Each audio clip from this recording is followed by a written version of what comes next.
My name is Tom Caputo. I am an investor with Advanced Technology Ventures, just down the road in Waltham, and also a member of the executive board of the New England Venture Network.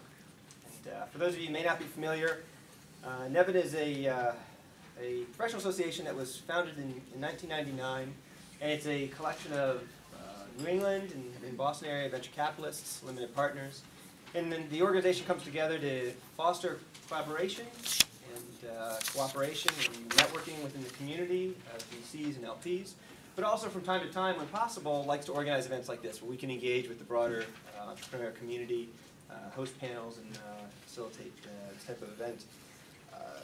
None of what we would do would not be possible without a great set of sponsors, and hopefully as you guys came in, you saw up on that board, we have a very committed and engaged group of sponsors. And if you'll indulge me for just 1 minute, I want to make sure that we acknowledge them and thank them for their assistance.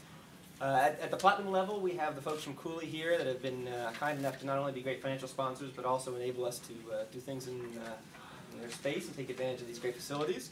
We also have support from Capital Advisors, Joan Lang LaSalle, MFA, Sturgeon Holdings, Birnbaum Communications, the Gerson Lehman Group, and William Gallagher Associates. So we thank those folks. A number of representatives from our sponsors are here, so please, as you mingle and network, thank them for their time and their engagement.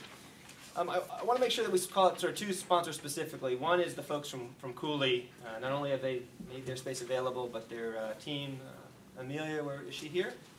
She's in the lobby. She's been just a great asset to us, and we thank them for all their help. And the other is Norman from Birnbach Communications. Norman has been really, I'd say, the impetus for all of this, has helped organize the panel and has been a great partner with us. Those of you who have not met Norman, Norman is a 15-year veteran of journalism and big PR agencies. He, in 2001, left that and founded a boutique PR group here in Boston called Birnbach Communications. Has been very engaged in not only sort of PR and social media, but specifically addressing the kind of entrepreneurial need in the startup need, and a great asset to the community here in Boston. So with that, I'd like to introduce Norman, and Norman's going to moderate our great panel here tonight. So thank you again for coming. Thank you, Norman. Okay, thank you, Tom.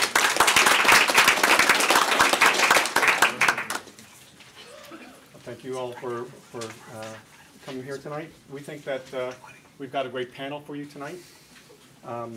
And now that they've had a little alcohol, an even better panel than we anticipated. We all know that social media is changing the world, but I think it's important to look at, the fact that when NEVN was founded, that they would never have thought of having a panel about social media, because social media didn't exist 10 years ago.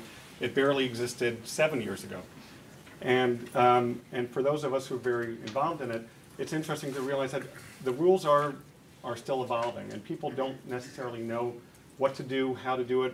We hear constantly from clients or prospective clients who say, social media is for consumers or for kids, it's not really for real businesses, and our response typically is, okay, so the 550 million people using Facebook, none of those are your customers, none of those are your employees.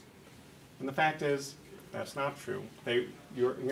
And so we thought, in terms of looking at how to use PR and social media, one of the best things to do is to find out from the people who are covering it and covering business as bloggers and as journalists, to hear from them what they see is happening, what changes are going on, and so that's our panel. Thank you for coming, for participating. I'm going to introduce them very briefly.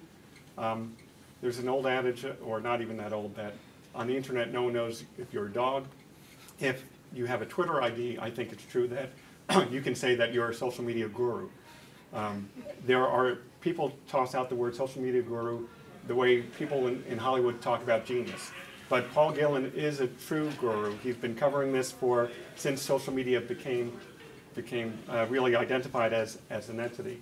And he's the author of The New Influencers and a new book coming out in next year, and is as a blogger, really understands what's going on in the marketplace. Greg Wong is at X Economy. He is just moved back from Seattle, and he said that he actually really loves Boston sports and is glad to be back. and even said he'd be interested in meeting with any of the VCs who are out in the audience. But I assume X Economy is a new online site, or not even that new, that has 5 different markets that it covers, including Seattle and Boston, and has an interesting business model, which we may address or not. Dan Primack is at Fortune.com, has been there for 2 or 3 weeks. So he can tell you all about, but he's working for Fortune.com and has an interesting take on social media, and he had started up his own reporting PE hub, and that was bought up by Thomson, and now just recently at Fortune.com. Really does understand the VC community and blogging. And you said something interesting earlier about people who work at the print part of the magazine, and I don't know if we'll talk about that or not. But there's a different mindset that perhaps we'll address. And Galen Moore at BBJ Mass High Tech has been there for 2 years, covering the VC and business startup community. So with that introduction, let's start with some of the questions. There was on Twitter, I asked if anyone had any question for tonight, and the first question that came up, I'm not sure I really liked, but the question was, good. Would you rather be PR or Elvis? Was that the question? Was that how which is dead? And the interesting thing is, there are people writing on blogs every day about something else that's dead. And so the first question for all of you is, I'm not going to ask if PR is dead, but people at least visit Elvis's grave. Yeah, I think you're making the assumption that Elvis is dead. Yeah, well, that's so then if PR is like Elvis, then we're still rocking and rolling. But is the press release dead? Are trade shows or conferences dead? I mean, there are people writing that all those things are dead. And so why don't we start with the press release and not Elvis? I mean, to me, they're not.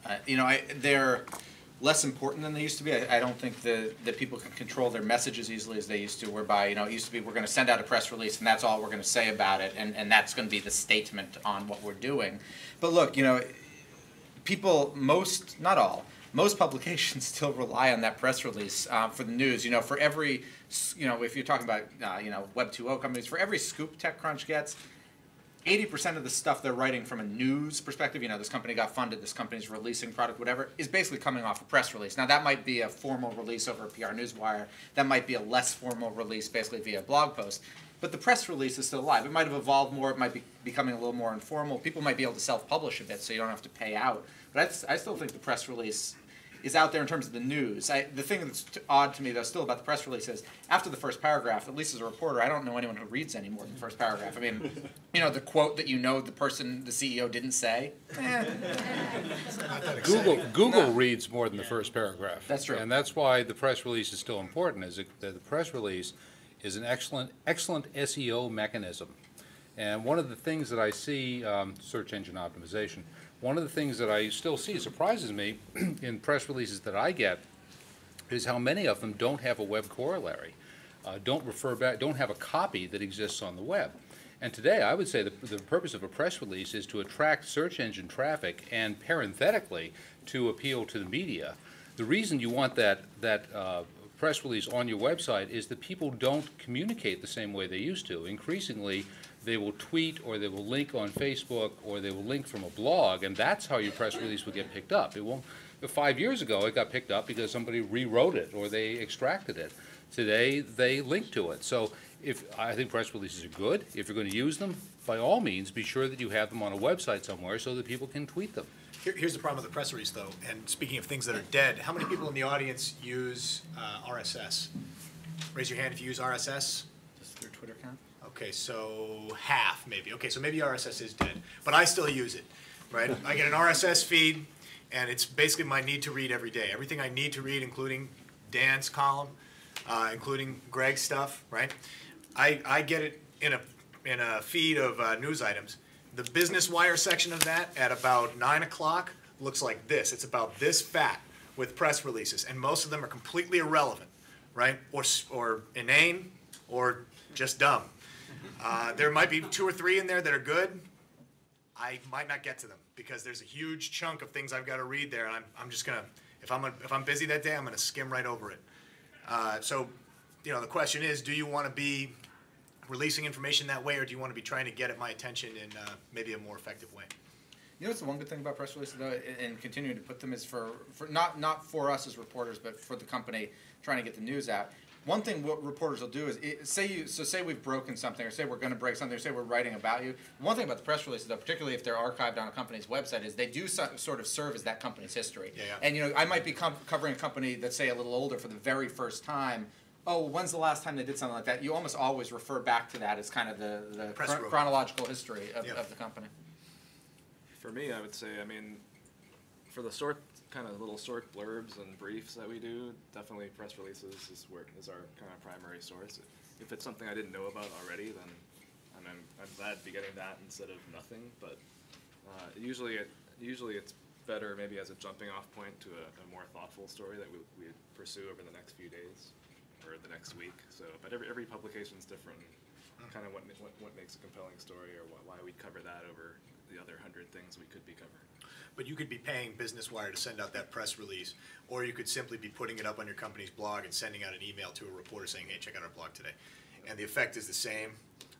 It has the advantages of what Dan was talking about, where it's the record. Here's your blog posts, the announcements you've made as a company, of your sort of formal company blog, and here's the way I'm getting the attention of reporters. I think, actually, if you want to get reporters' attention, that's probably a more effective way than putting out a press release, unless, of course, your news is earth-shattering. But whose attention are you trying to get these days?